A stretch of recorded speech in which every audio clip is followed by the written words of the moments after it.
Vamos a lugar, tomar los maíz.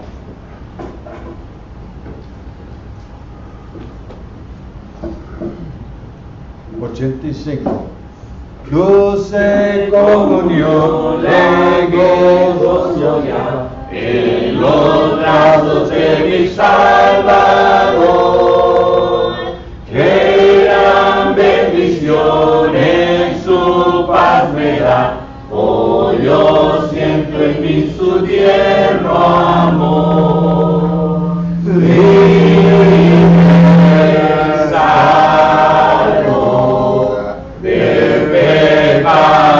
Y del temor, libre salvo en los brazos de mi Salvador. Cuán dulce es vivir, cuán dulce es gozar en los brazos de mi Salvador. Quiero ir y con él morar, siendo objeto de su tierno amor. Libre, salvo del pecado y del temor. Libre,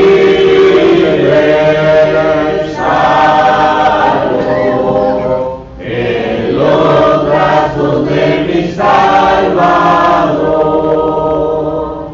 No hay que temer ni que desconfiar en los brazos de mi Salvador.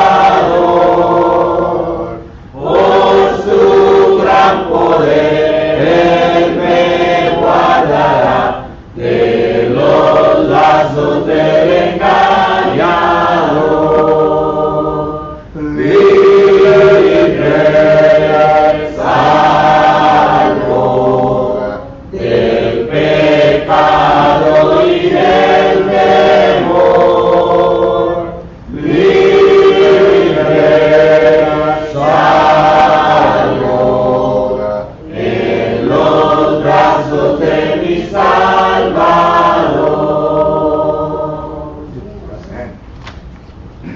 86, trabajar.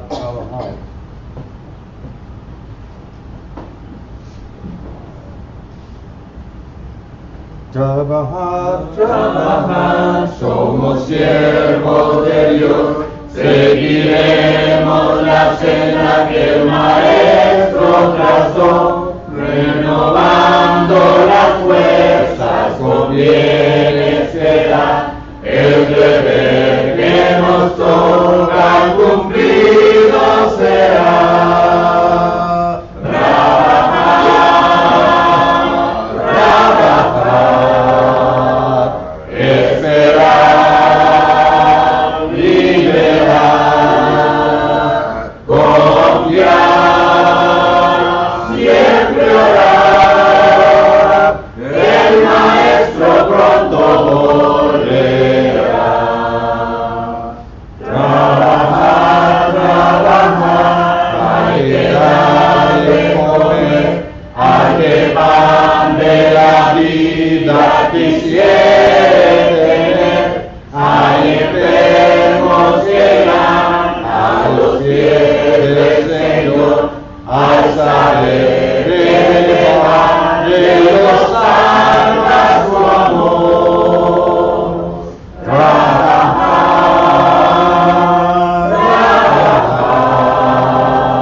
y decir que levante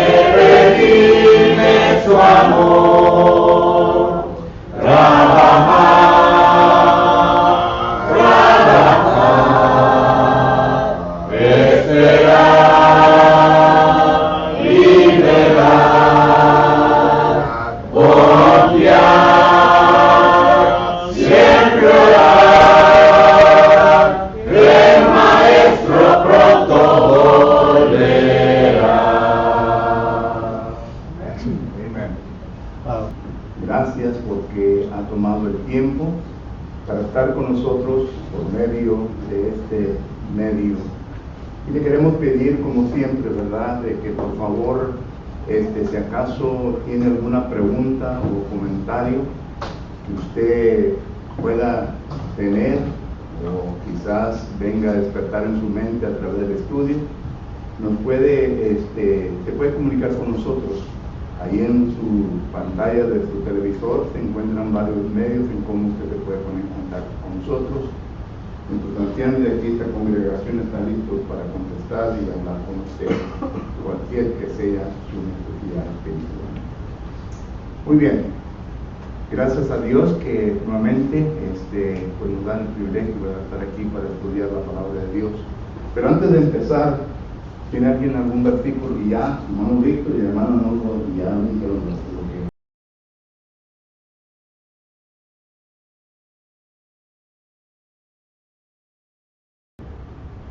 Y ahí en el capítulo 7 nos habla de los 144,000. Y para que usted venga a formular un argumento completo concerniente a los 144,000, usted tiene que entender ambos pasajes, para que así pueda declarar bíblicamente lo que ella enseña concerniente a los 144,000. Porque ahorita hay muchas doctrinas concernientes a este número, y para que usted esté preparado y listo, es mejor que conozca estos dos pasajes para que lo pueda explicar bien. Solo que estamos en el libro de Apocalipsis. Apocalipsis, capítulo 7, y la última vez nos quedamos en el versículo 10, porque recuerde que entramos al versículo 9. Ya hemos estudiado los primeros 8 versículos de Apocalipsis capítulo 7, en donde se nos declara de los 144,000. Y antes de proseguir adelante, porque yo sé bien que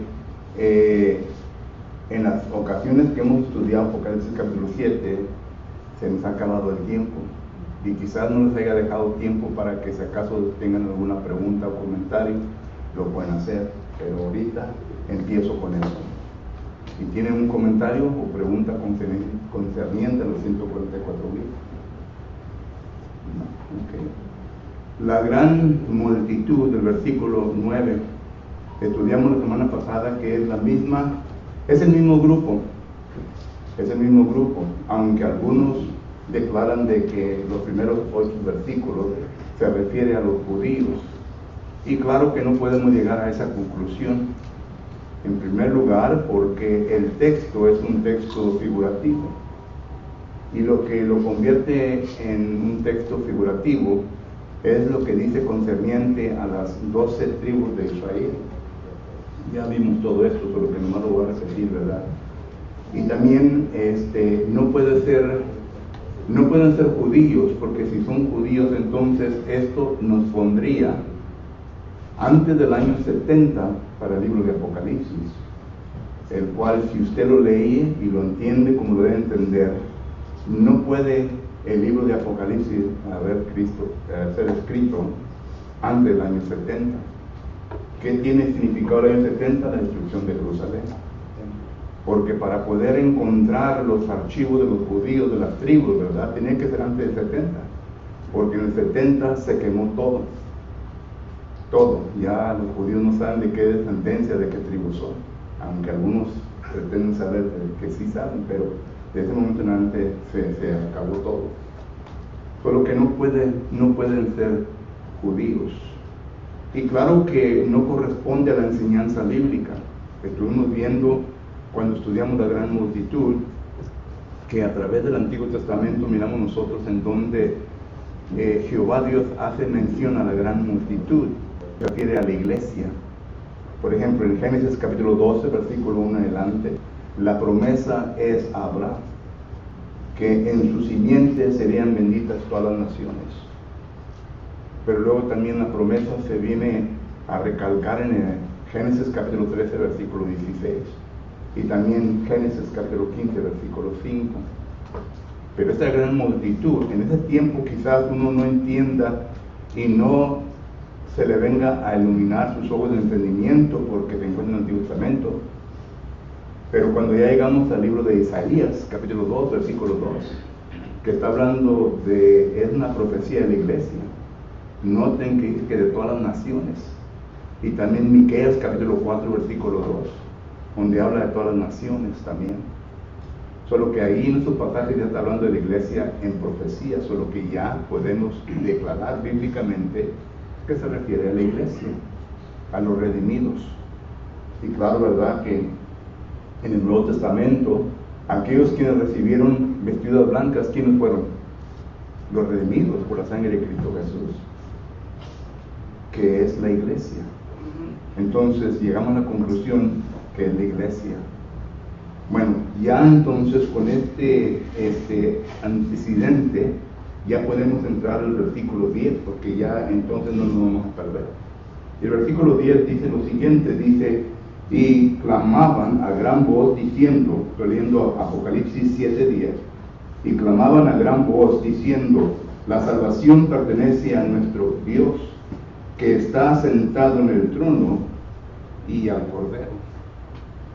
Considere pues que aquí primeramente, ¿verdad?, empezamos con la alabanza. Pero la alabanza, ¿a quién? A Dios.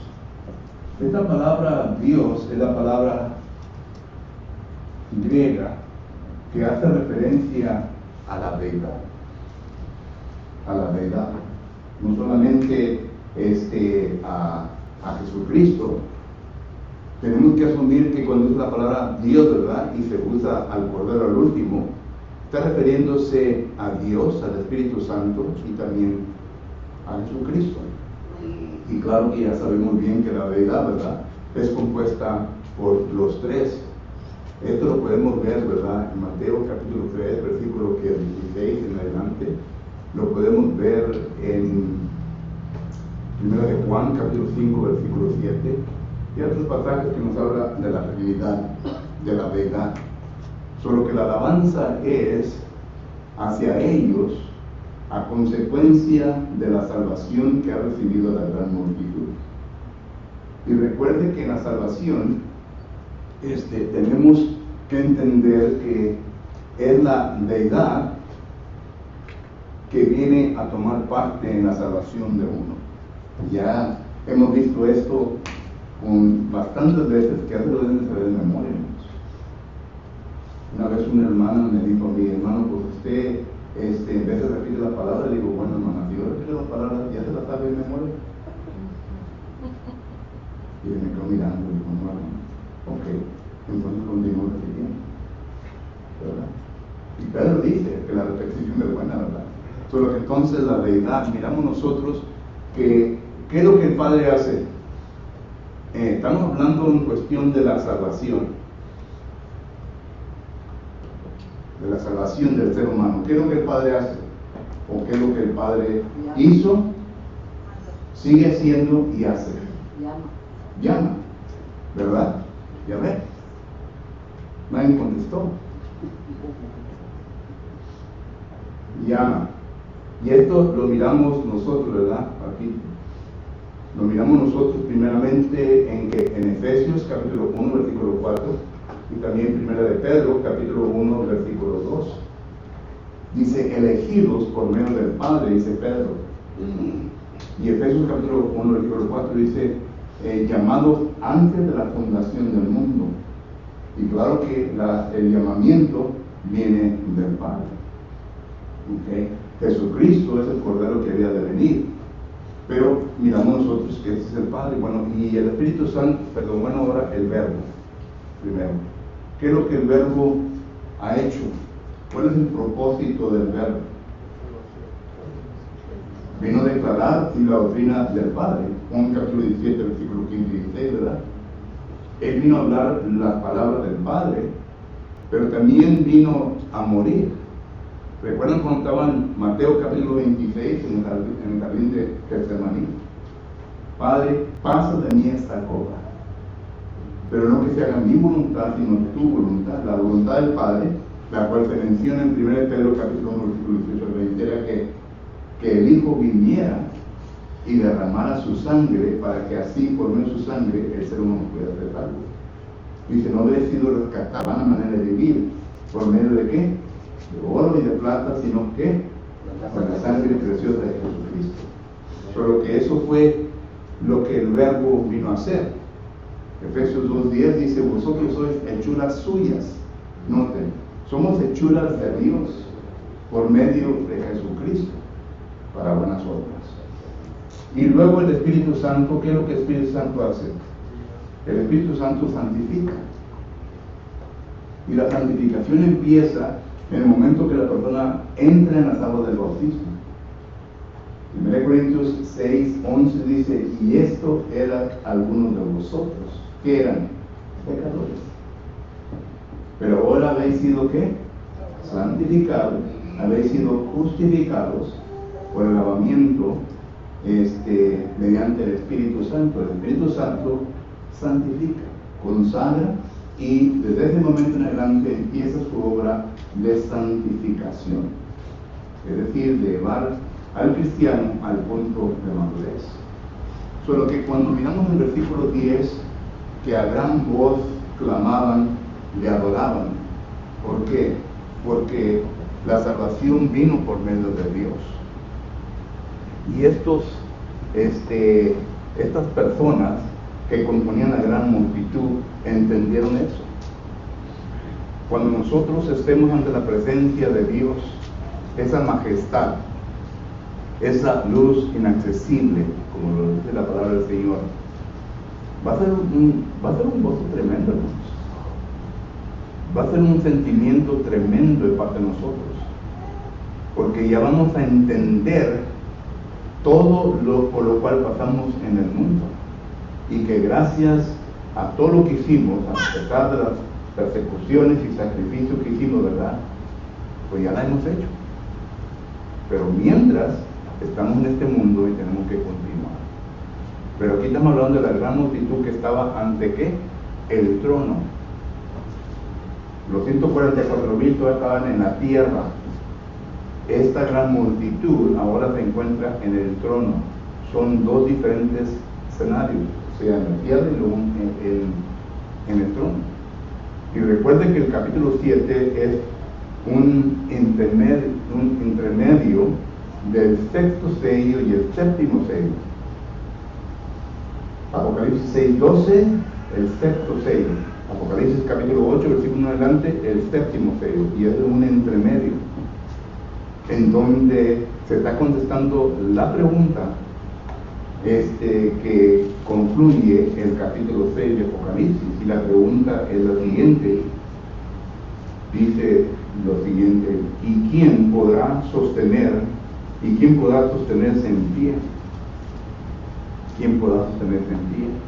Y claro que es la iglesia que ha sido fiel y que ha confiado en Dios. Solo que el versículo 10 es lo que está hablando: una alabanza hacia la deidad por la salvación que han obtenido gracias al esfuerzo de ella.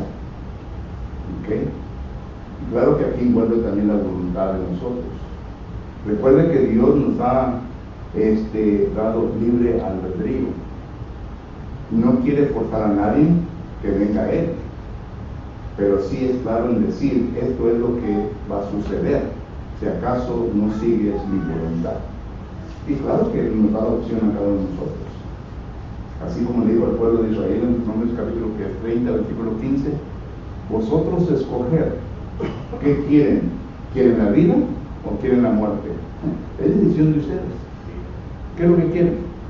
Y así nosotros cada día también, es decisión de nosotros. ¿Quieren la muerte o quieren la vida? Y es lo que el versículo bien enseña. ¿Pregunta o comentario concerniente a esto, hermano? No. Clamaban a gran voz, dice, cuando empieza el versículo ya estaban clamando, clamar, algo, una voz grave. Y la voz sería como una tímida, ¿verdad?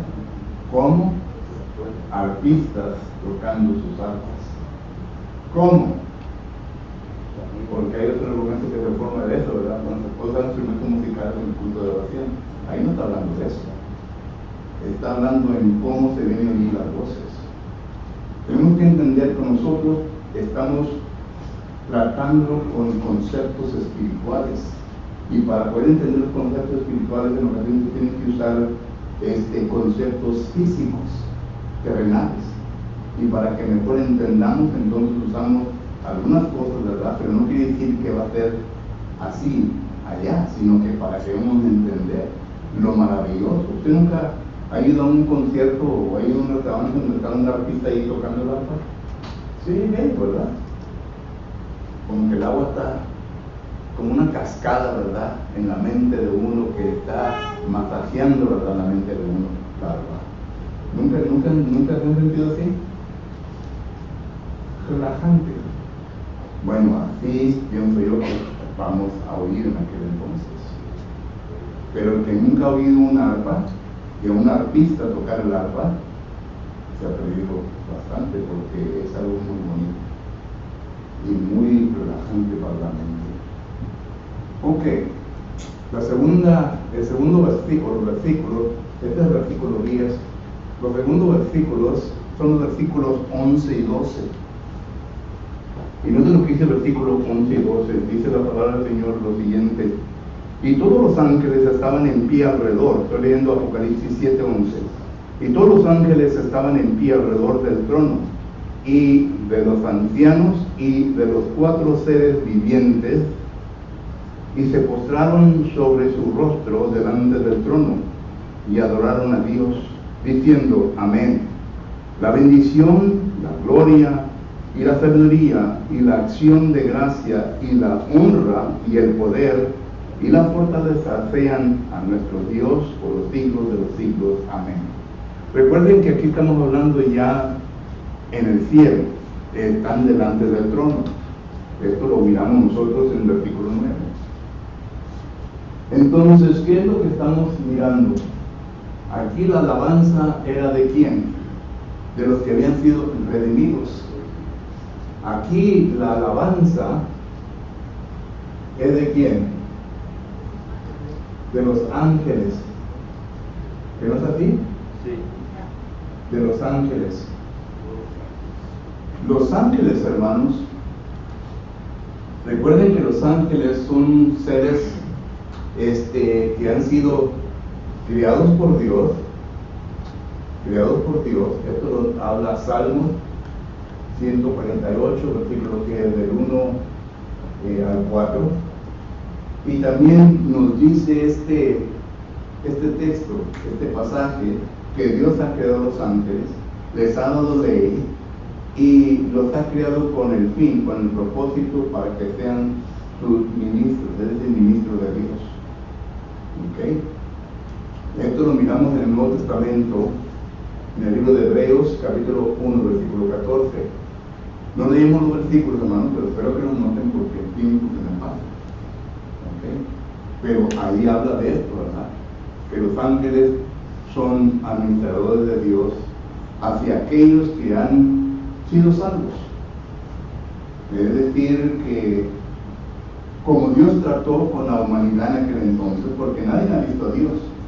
Nadie ha visto a Dios jamás.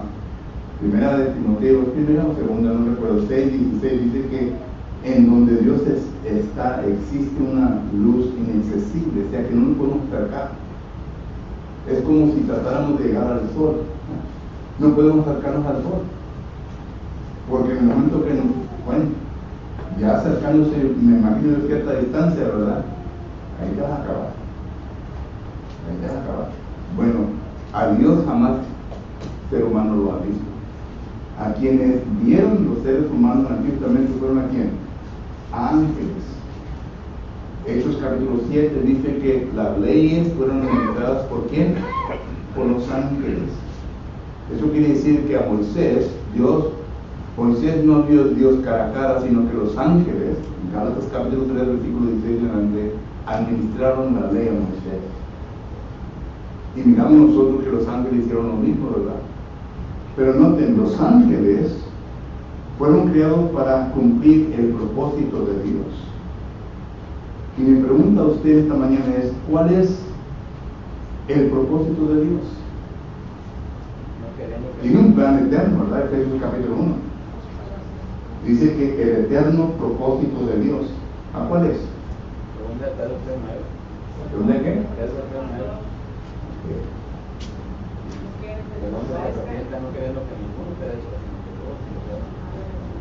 Ok. Mismo que dice Hechos 17:30, Dios habiendo pasado por algo, ahora manda, el tiempo está en gracia, ahora manda a todo hombre en todo lugar. Entonces el propósito de Dios es salvar al ser humano, ¿verdad? Y claro que miramos nosotros que la corona de Dios es que, Salmos 8, la creación del ser humano. ¿Que no es así? Nosotros fuimos sido creados por Dios, Génesis 1:26, y al ser creados por Dios, ¿verdad? Nos ha creado con un fin para que con tiempo vayamos a estar con Él por una eternidad. Pero Satanás tiene diferentes planes. Juan capítulo 10, versículo 10 dice que Satanás ha venido ¿qué?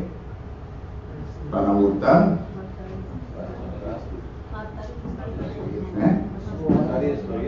matar y destruir. Él viene para quitarle ese gozo que Dios le ha dado en su vida. ¿Qué quiere matar? Su alma. Y si usted está en pecado, ya está muerto. Ezequiel capítulo 18, versículo 4 dice, el alma que pecare, esa morirá. Entienda bien lo que dice la Biblia. Lo vuelvo a repetir en Hechos capítulo 18, versículo 20. El alma que pecare, esa morirá. Y termina ese capítulo, Ezequiel capítulo 18, versículo 32. Dios quisiera que uno volviera a la vida, a vivir. Solo que todo esto, ¿verdad?, lo entendemos bien. Y el propósito de Dios es de salvar al ser humano y de establecer un lugar en donde esa salvación se pueda mantener, que es que la iglesia. Y la iglesia la pensó antes de la fundación del mundo. Él sabía bien que al crear al mundo, ¿verdad?, el mundo iba a ser dirigido, influenciado por Satanás. Él sabía bien todo eso. Y por lo tanto creó algo en su mente que debemos establecer después del día de Pentecostés, que la iglesia, para que la iglesia tenga oportunidad de un día estar eternamente con Él. Bueno, todo este propósito, noten qué tantos años se llevó.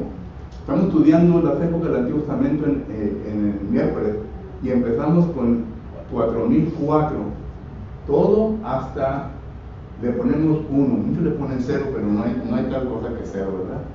Es 0 antes de Cristo, 1 antes de Cristo y 1 después de Cristo. Aunque Cristo fue nacido en el año 4 antes de bueno, y ese es otro, no me hagan preguntas de eso por favor, porque después se me quita el tiempo, ¿no? Pero la cosa es de que aquí empezamos, de aquí va para abajo las fechas, de aquí va para arriba, solo que ya llegamos a 2023, ¿ok? 2023. Noten, todos los años que han pasado y se ha cumplido el propósito de Dios. Satanás quiere confundir las mentes del ser humano y por eso es que hay mucha religión falsa, mucha doctrina equivocada.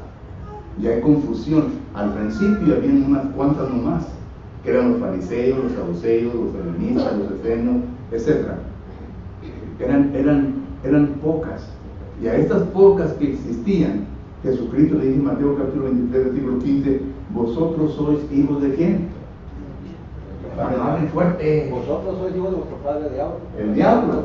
El diablo. Son hijos del diablo. Y Pedro lo vuelve a repetir en Hechos capítulo 13, versículo 10, que son hijos del diablo. Yo sé bien que mucha gente se ofende cuando se usa ese término, pero Es la realidad, es la verdad. ¿Le perteneces al diablo o le perteneces a Dios? No puede estar entre medio. ¿Ok? Entonces, todo esto, hermanos, aquí se ha cumplido el propósito de Dios. El propósito de Dios. Y entonces, se ha cumplido este punto hasta este punto, claro, hasta que venga Jesucristo por segunda vez, no sabemos cuándo va a venir. Pero esto es lo que está ocurriendo aquí en el versículo 11 y 12. Los ángeles están alabando a Dios porque su plan ha tenido éxito. El plan de Dios ha tenido éxito y se ha visto en la manera en cómo el ser humano ha sido salvo, en la manera en cómo Jesucristo, el Hijo de Dios, vino y derrotó a Satanás, en la manera en cómo la iglesia se ha establecido. Mire, yo creo que leen un pasaje juntamente conmigo. Se encuentra en la primera carta de los Corintios, capítulo 2 y versículos 6 y 7. En la primera carta de los Corintios, capítulo 2, versículos 6 y 7, considere pues lo que dice el apóstol Pablo aquí a la iglesia que estaba en Corinto. Dice, versículo 6, sin embargo, hablamos sabiduría entre los que han alcanzado madurez, y sabiduría no de este siglo, ni de los príncipes de este siglo, que perecieron, mas hablamos sabiduría de Dios en misterio, la sabiduría oculta, la cual Dios predestinó antes de los siglos para nuestra gloria. ¿Entendemos?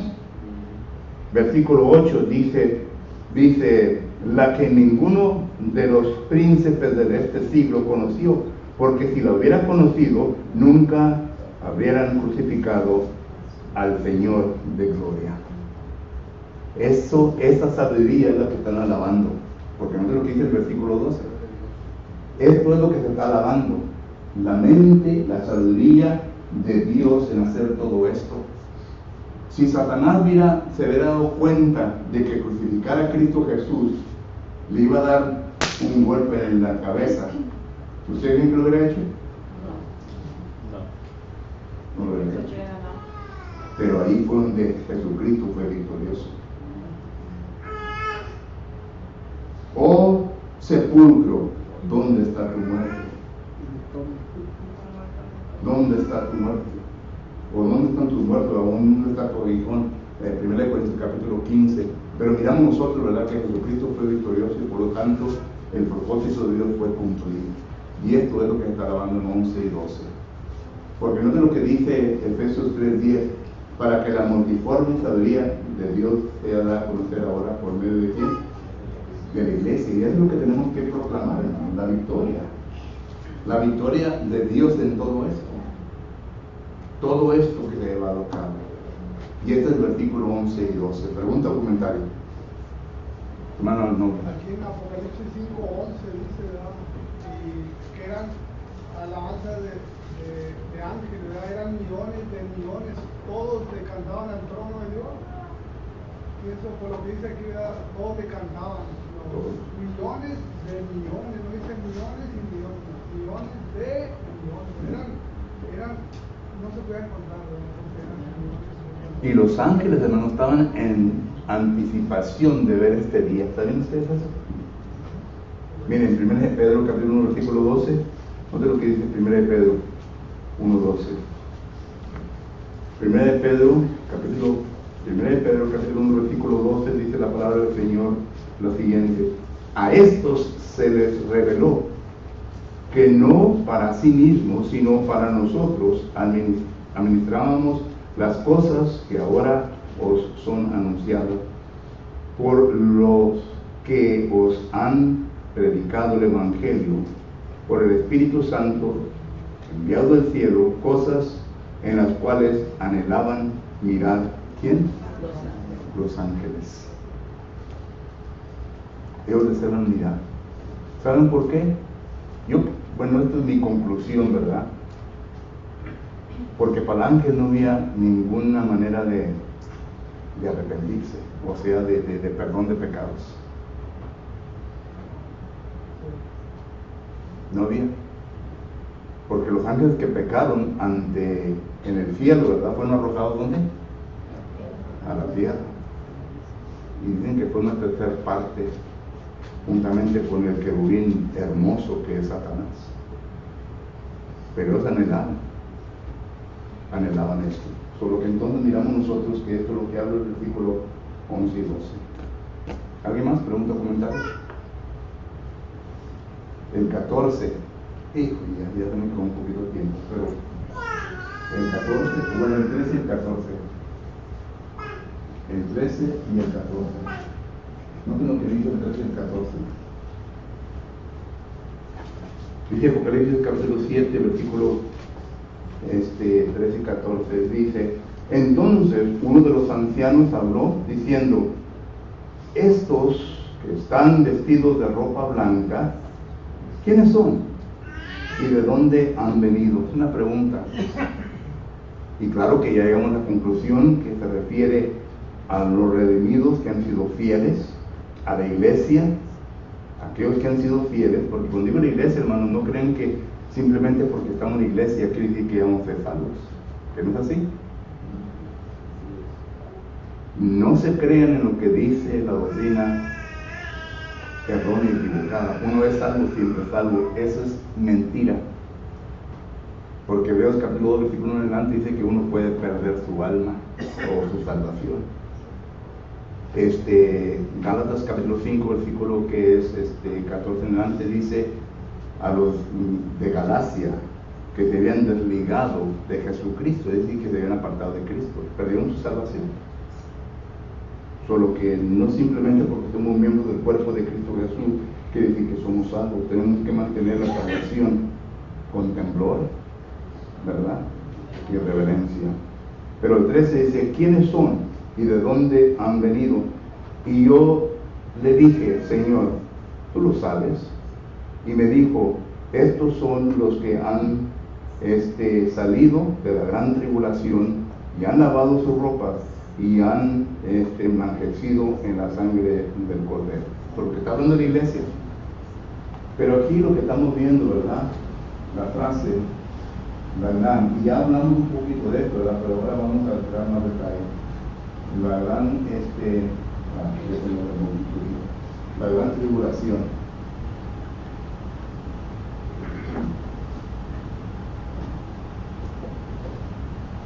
Ahora, aquí se han establecido varias cosas. Vamos a hablar primeramente de las cosas erróneas. Algunos han dicho, ¿verdad?, que es la destrucción de Jerusalén. Empezó en el año 70. Pero ya hablamos de esto.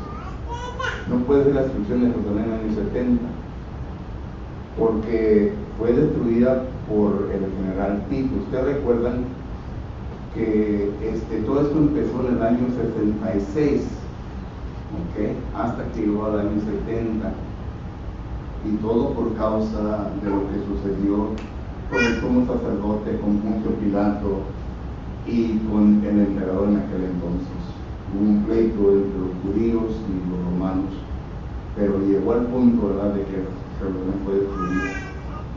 Y ellos usan pasajes tales como Mateo capítulo 24, versículo que es 21 y 29, porque ella habla de la gran tribulación. Claro, ¿verdad?, que hubo persecución.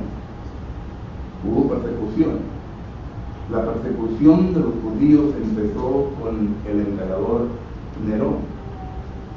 Nerón reinó del año 58 en adelante, pero la persecución empezó en el año 64, porque Nerón, esto es historia, ¿verdad?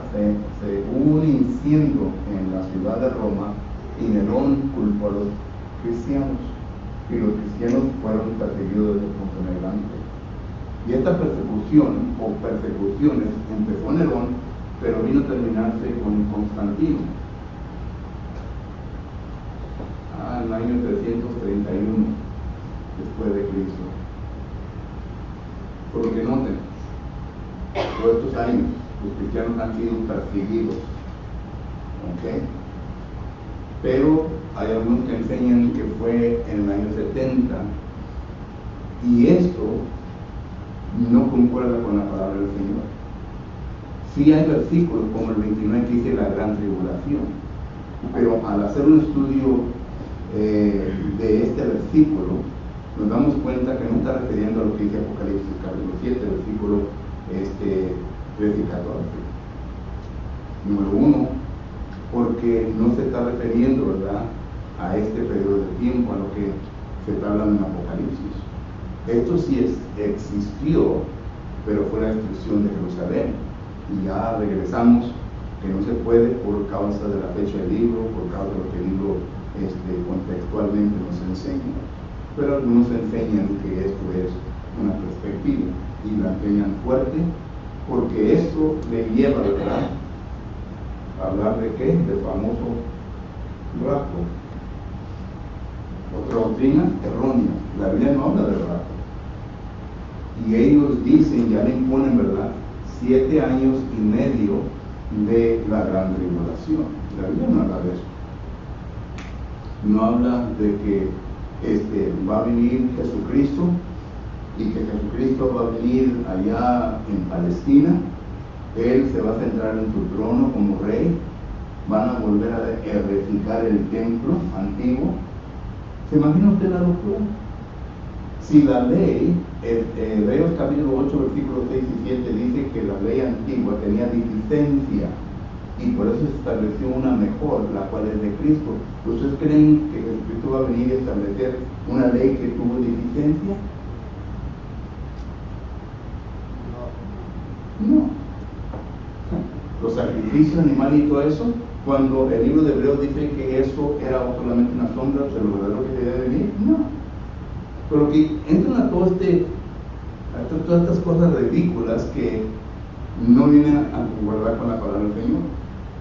Y no voy a hablar más de esto, ¿verdad?, porque no va el tiempo, pero la cosa es de que estas son doctrinas erróneas, basadas en textos en donde se hace un exégesis, no un exégesis. Es decir, imponen la opinión de ellos y forzan que el texto venga a enseñar algo que no está enseñando. Solo que no habla de eso. Lo más probable, ¿verdad?, lo más probable es concerniente a esto, a la persecución que hubo durante estos tiempos. Cuando le dice a los 144,000, esperen por un tiempo hasta que se cumpla el número. Está hablando de los que están pasando por toda esta persecución. Y la Biblia sí habla de eso. Juan capítulo 15, versículo 18, Jesucristo dice, si a mí me persiguieron, ¿qué esperan ustedes de ustedes? Segunda Timoteo capítulo 3, versículo 12, que desee vivir piadosamente, habrá de sufrir persecución. Todos entendemos, hermano, que la vida cristiana no es una vida fácil, es una vida de persecución. Y si acaso nosotros estamos viviendo una vida conforme al mundo, que no queremos sufrir, pues no nos va a pasar nada. Pero si usted vive una vida como la Biblia la enseña, de un modo u otro va a sufrir. Porque si comienza a enseñar a su familia lo que la Biblia enseña, ¿verdad?, y lo que tiene la Biblia para uno, ¿verdad? La Biblia en Mateo capítulo 10 dice que va a haber división entre las familias. ¿Qué más es así? Va a haber división. ¿A quién escoges? ¿A mamá, a papá, a hijo, a hija o a Dios? La decisión es tuya. Solo que va a haber también persecución de parte del mundo. El mundo quiere hacer lo que le da la gana. Y cuando uno está ahí como cristiano diciéndole, no, esto y esto, ya me enfadaste, hombre, ¿qué quieres? Déjame en paz. Pero la cosa es, ¿verdad?, como dice Ezequiel capítulo 3 y 33, que el que no amonesta a su prójimo con las cosas malas, ¿qué va a venir sobre nosotros? Su sangre. Y el versículo ahí dice, y no importa qué tan piadoso que lo que hagas, si acaso no le avisas, ¿verdad?, eso el Señor te lo va a traer. Por eso Pablo dice, yo estoy limpio ¿de qué? De vuestra sangre, ¿verdad? Solo que entonces cuando la predica ya en Hechos capítulo 20, versículo 27, por lo que todo esto, ¿verdad?, es lo que habla el versículo 13 y 14. Y lo dije bien rápido, hermano, no vemos algunas cosas que el tiempo no pasó. Hermano, ahí en primera de Pedro 4:12, ¿verdad?, pues dice, amados, no os sorprendáis del fuego de prueba que os ha sobrevenido, Así es. alguna cosa extraña acontece, Y así es, era en el tiempo de Nerón. En el tiempo de Nerón. Por cuanto soy participante del tratamiento de Cristo, digo, para que también en la revelación de su gloria os gocéis con gran alegría. Para hacerlo, para hacerlo. Bueno, no. Apocalipsis 3, 4 dice, ¿verdad? Pero tienes una poca de personas de sabios que no han echado sus vestiduras porque andan conmigo. Vestiduras blancas porque son dignas, ¿verdad? Son esas personas que menciona Apocalipsis 13. Puede ser porque ahí dice que eran de sabios. Oh, sí, los que pasaron por este sufrimiento, por eso, ¿verdad? Son dignos de recibir eso. Por eso digo yo, hermano, que por ejemplo, mire, tiene a un cristiano aquí, ¿verdad?, que jamás en su vida se ha hecho controversial, que quiere placer a todo el mundo, ¿verdad? Y sabe bien que si le predica el evangelio, está enojado, no lo hace. Sabe bien que si le dice algo mal, no lo hace, ¿verdad? Y quiere estar con todo el mundo bien, ¿verdad? Y en este cristiano, ¿verdad?, que hizo la voluntad de Dios y no importa, ¿verdad?, quién sea, ¿verdad?, lo ha hecho. ¿Quién cree usted que va a tener la gran satisfacción cuando usted delante de Dios y le diga, ven y hereda el reino de Dios bendito? ¿Quién? El apóstol Pablo fue lo que hizo, ¿verdad? Filipenses capítulo 1, versículo 23. Dice, yo estoy listo para irme, ¿verdad? Pero tengo mucho trabajo que hacer aquí en la tierra. Y prefiero mejor escoger que en ti para hacer lo que tengo que hacer antes de ir. Por lo que ese es el punto. La persona que ha pasado por todo esto, hermano, con gran satisfacción va a llegar a este punto. Hermano, ahí en lo que estaba hablando ahorita el hermano, ¿verdad? Apocalipsis de Sardis, ¿verdad?, del 4 en adelante, dice que, ¿verdad?, dice, el que sea fiel, ¿verdad?, hasta el ser fiel va a ser vestido de vestiduras blancas. Dice, y no oraré su nombre, digo la vida. Apocalipsis los 10. Y le confesaréis delante de mi Padre y de sus ángeles. Mateo 10, 32. Bueno, hermano, el tiempo ya me terminó. Gracias por su tiempo. Le voy a hacer las hacemos la clase a 1 hora y media. No se me manda la verdad. No se creen, hermano, no se asusten. Gracias por su tiempo.